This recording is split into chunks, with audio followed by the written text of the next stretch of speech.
things stressed you out 6 months ago that you can't even remember today because at the time they felt huge and now they're barely a memory? So why do we keep treating every problem like it's an emergency? Hi, I'm Dan Simmons, and I've spent the last 15 years in sales and sales leadership. On this channel, I share practical ideas, mistakes I've made, and those leadership blind spots that can make a real difference to the way you lead and sell. And one of the biggest blind spots I've discovered over the years is that we often judge the size of a problem by how it makes us feel in that given moment.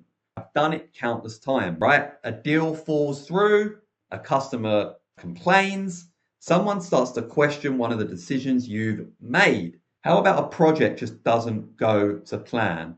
And in that moment, your brain tells you this: it's the most important thing in the world. But here's what I've realized: the size of the emotion isn't always the size of the problem. And that's why I've started asking myself a very simple question. How long is this actually going to matter?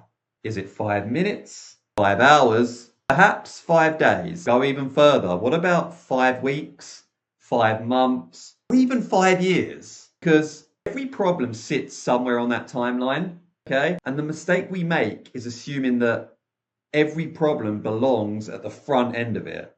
Because guess what? Most don't. Let's take your job, sales, as an example. You've spent weeks building a relationship.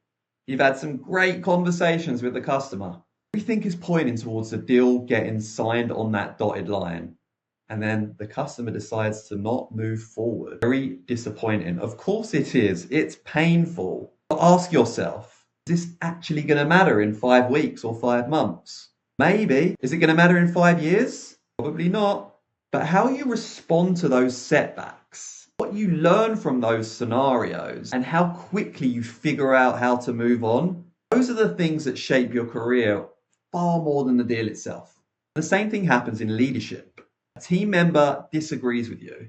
You've been there before, right? Or how about receiving difficult feedback? Or one of your meetings just goes really, really badly.